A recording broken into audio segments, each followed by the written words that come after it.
지난 시간에 제가 말씀드린 것처럼 하나님을 경외하는 방식이다. 그러니까 하나님을 섬기는 거다라고 말씀을 드렸고, 하나님은 하나님을 경외하는 자들을 사랑하시고 가까이 하시고 복을 주시고 지키신다 하는 거예요.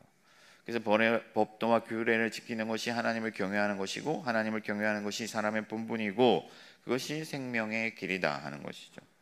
그런데 보통 우리가 주의를 줄 때는 무엇을 해야 한다고도 말을 하지만은 이것을 하지 말아라, 이것은 해서는 안 된다라고 말을 하기도 하는데, 이제 3-4살 아이들 보면은 막 이렇게 저렇게 막 뛰어다니고 사고를 많이 치지 않습니까? 그래서 부모들이 이렇게 하면 안 돼, 저거 만지면 안 돼, 뭐 이렇게 얘기를 하는데, 그때쯤 아이들은 이 부정적인 언어를 받아들이는데 익숙하지도 않고 능력이 없대요.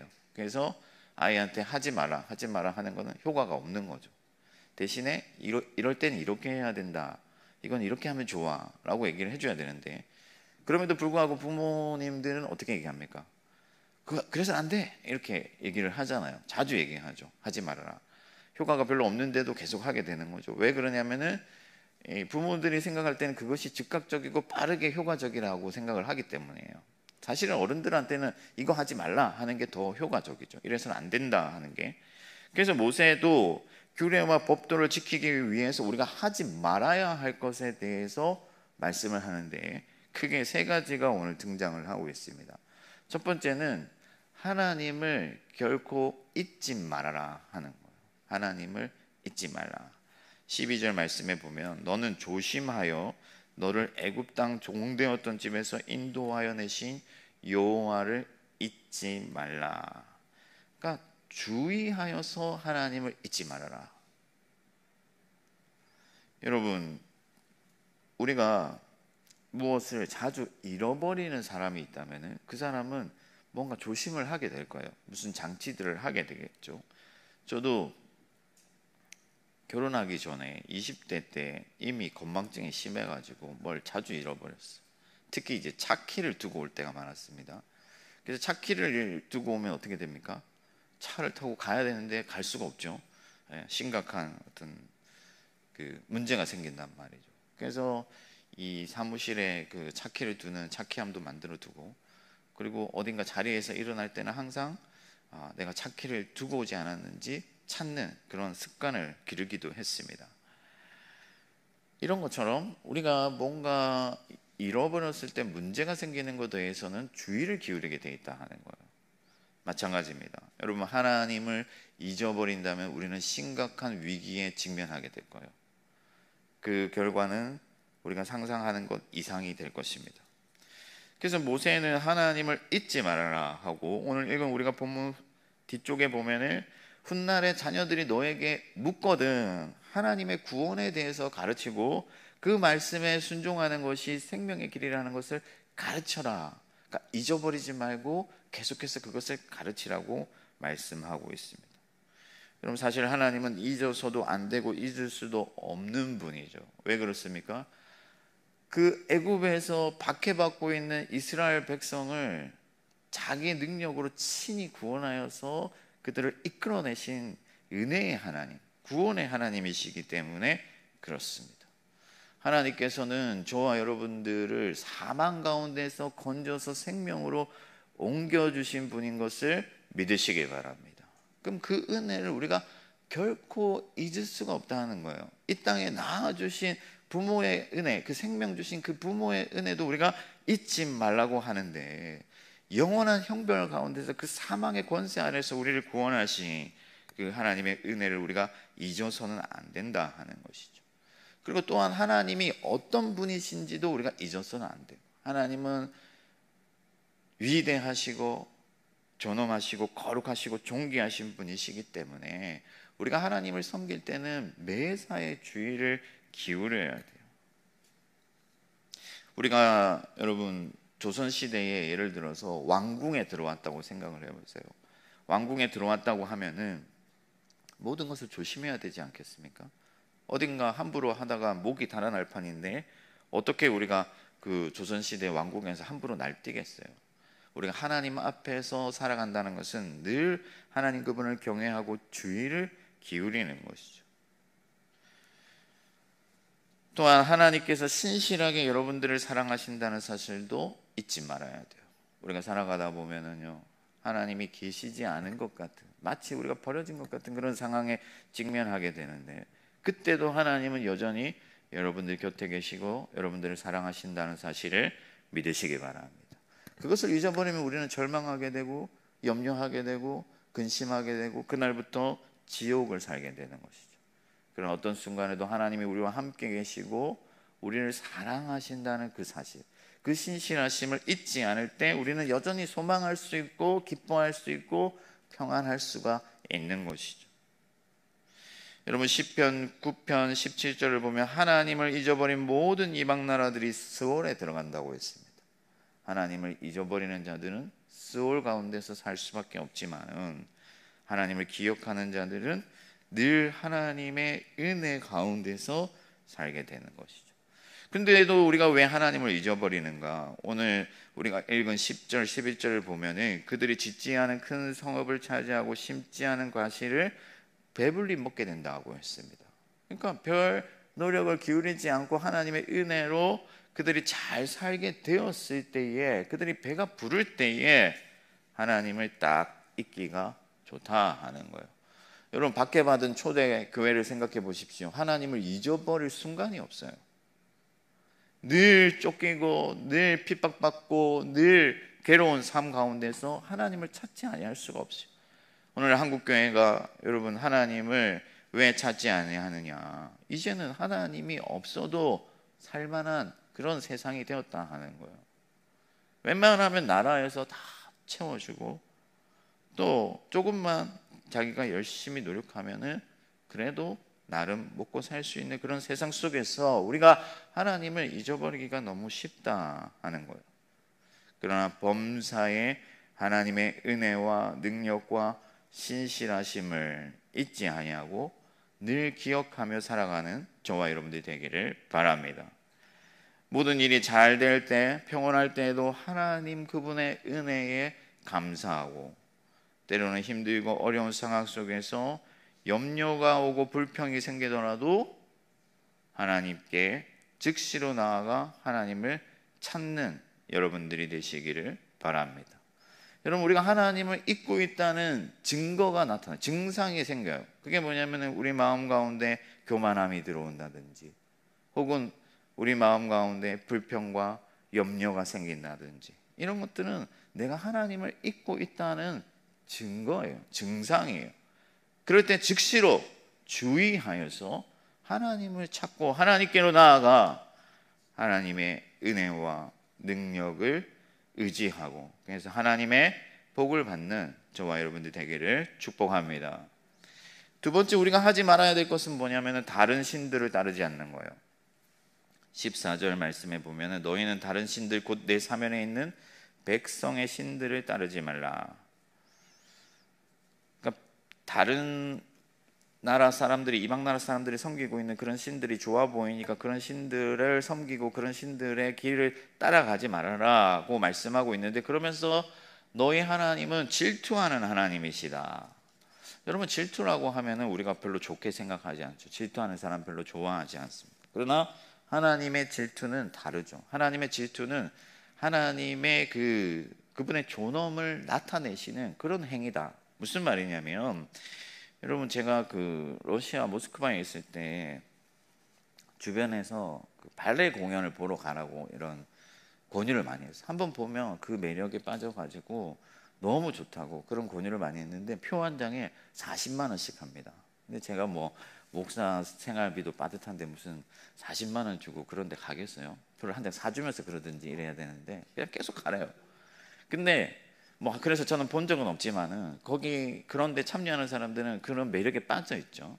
근데 어떤 사람이 백조의 호수 연극을 이 발레를 보는데 휴대폰을 꺼내서 넷플릭스에서 드라마를 보고 앉았다든지, 그러면 여러분, 그 자리에 있는 사람들이 어떻게 하겠습니까? 그 공연을 모욕하는 행위다 하는 거죠. 그래서 당연히 그 사람을 나가라고 할 거예요. 여기서 나가라. 왜? 그것은 그 공연의 품위와 품격을 해치는 행위이기 때문에. 여러분, 우리가 하나님을 섬기고 하나님을 사랑한다 하면서도 다른 것에 눈길을 두고 다른 것을 따라간다면은 그 하나님의 존엄과 품격과 명예를 해치는 것이다 하는 거죠. 그래서 하나님은 그것을 방치하지 않으신다 하는 거예요.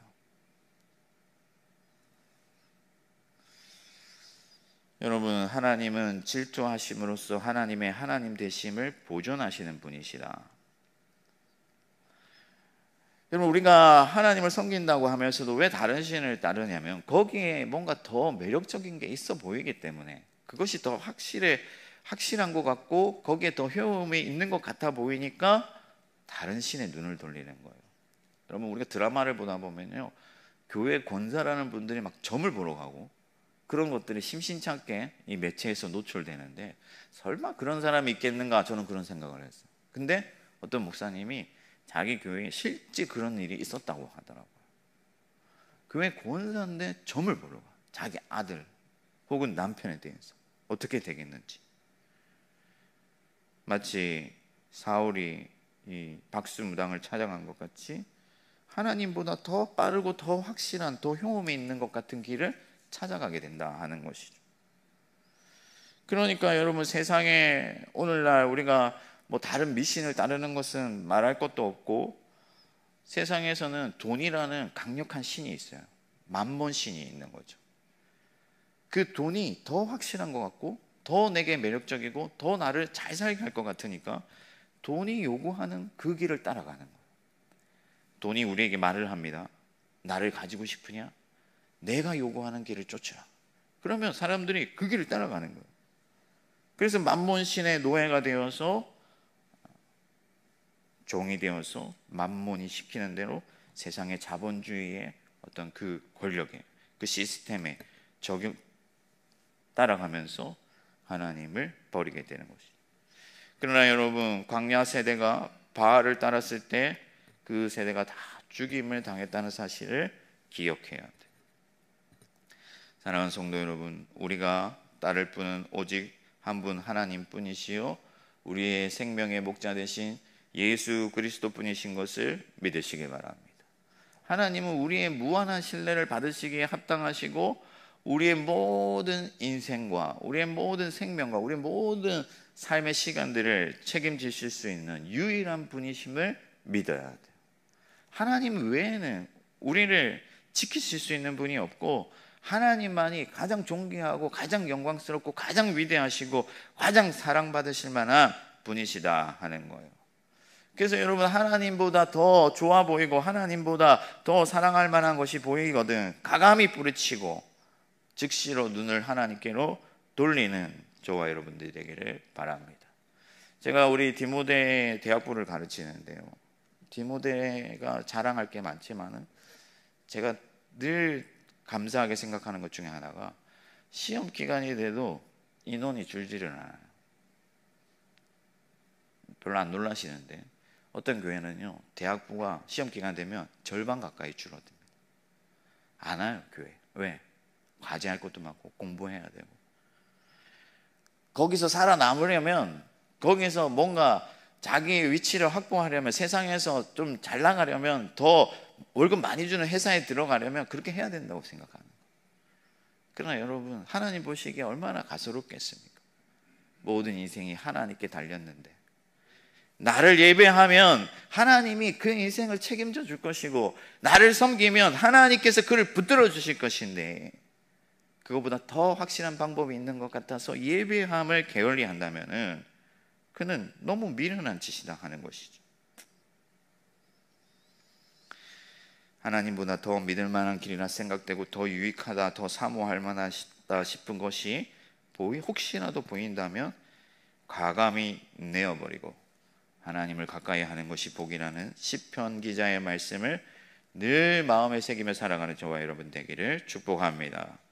마지막 세 번째, 우리가 하지 말아야 할 것은 하나님을 시험하는 거예요. 16절 말씀에 보면 너희가 마사에서 시험한 것 같이 너희 하나님 여호와를 시험하지 말고, 여기서 시험한다는 것은 테스트한다는 거죠. 이스라엘 백성들이 광야에 나와서 물이 없으니까 막 모세에게 불평하고 심지어 모세에게 돌을 던지려고 했는데, 이게 뭐냐면은, 이게 뭐야, 내가 하나님 계시다고 해서 따라 나왔는데 하나님이 어딨어? 하는 거예요. 하나님이 없잖아. 우리 여기 다 죽게 생겼네. 그때 하나님께서 반석에서 물을 주시고 모세가 그곳을 마사라 불렀는데 이스라엘 백성들이 하나님이 계신가 안 계신가 시험하였다 라고 기록하고 있습니다. 여러분, 하나님은 믿음이 없이는 만날 수 없는 분이에요. 우리가 부모와 자녀 관계도 그렇지 않습니까? 우리 아빠가 나를 사랑하나 사랑하지 않나 의심한다면 좋은 관계로 나아갈 수가 없고, 그것은 불완전한 관계예요. 행복하지 않습니다. 문을 열고, 가정의 문을 열고 아빠가 퇴근하고 들어왔을 때 자녀들이 사랑하는 아빠 품에 안기기를 좋아하고, 아빠가 나를 사랑하기 때문에 나도 의심 없이 아빠 품에 안길 수 있는 그런 관계가 좋은 관계예요. 하물며 하나님과 우리 관계에 있어서 여러분 어떻겠습니까? 우리가 하나님이 계신가 안 계신가, 혹은 하나님이 나를 사랑하시나 안 사랑하시나 의심하고 살아간다면 그 관계는 온전한 관계가 아니고, 하나님이 기대하시는 관계도 아니고, 하나님의 존엄에 합당한 관계도 아니다 하는 것이죠. 하나님은 우리의 절대적인 신뢰를 받으시기에 합당하신 분이시다. 하나님은 항상 살아계시고 그에게 나아가는 자는 그가 계신 것과 그를 찾는 자에게 상 주시는 이심을 믿어야 할지니라고 말씀하고 있어요. 하나님을 의심하고, 하나님의 능력을 의심하고, 하나님의 존재를 의심하고, 하나님의 구원을 의심하는 자들은 다 멸망 가운데 들어갈 수밖에 없는 것이죠. 시편 78편에 보면은 광야 이스라엘 백성들이 그들의 마음 가운데 뭐라고 얘기를 했냐면은, 하나님이 이 광야에서 우리에게 식탁을 베풀 수 있으랴, 제 아무리 하나님이라고 해도 이 많은 사람들을 이 광야에서 먹여 살리겠는가 하고 하나님의 능력을 의심했다 하는 거예요. 그것은 시편 78편에 보면 하나님에 대한 배반이다 그렇게 말씀하고 있습니다. 하나님의 능력을 의심하고, 하나님의 사랑을 의심하고, 하나님의 존재를 의심하는 것은 하나님에 대한 배반인데, 그러면 왜 그렇게 배반했느냐? 그들이 자기의 탐욕에 이끌려서 라고 말씀하고 있어요. 그러니까 내 인생이 내 마음대로 안 되기 때문에, 내가 원하는 게 없기 때문에, 내 욕심에 차지 않기 때문에 자꾸만 하나님을 의심하는 것이죠. 그러나 예수님께서는 광야 40일 줄인 뒤에도 주 너의 하나님을 시험치 말라 말씀하셨어요. 결국 무엇을 말하느냐? 우리가 하나님 그분의 뜻을 온전히 신뢰하고, 하나님의 그 사랑을 신뢰하고, 하나님의 뜻에 복종하고 순종하기를 기대해야지, 내 마음에 들지 않는다고, 내 인생이 내 뜻대로 되지 아니한다고 하나님을 시험하지 말아야 된다 하는 것입니다. 내 마음대로 될 때든지 안 될 때든지 하나님은 여전히 나를 사랑하시고, 하나님은 여전히 내 인생을 인도하시는 하나님이심을 믿고 나아갈 때 하나님께서 그 영혼을 긍휼히 여겨주시고 가까이 하시고 구원해 주시고, 이 땅에서나 저 땅에서나 복을 주실 줄 믿습니다. 사랑하는 성도 여러분, 혹은 자기 인생이 마음에 들지 않아서 절망하고 있다면 속히 그 절망에서 벗어나 무한한 하나님의 사랑을 경험하면서 하나님께로 나와서 하나님을 신뢰하는 길로 돌아가시기를 바랍니다. 그러면 하나님께서요 그를 가까이 하신다고 말씀하셨어요. 그것이 생명의 길이고 그것이 복을 받는 길입니다. 오늘 이 새벽에 하나님의 하나님 되심을 전혀 의심하지 아니하고 날마다 하나님의 살아계심을 확신하며 살아가게 해달라고 기도하시고, 하나님이 주시는 그 모든 기쁨과 평안을 충만하게 누리는 저와 여러분들 되기를 주님의 이름으로 축원합니다.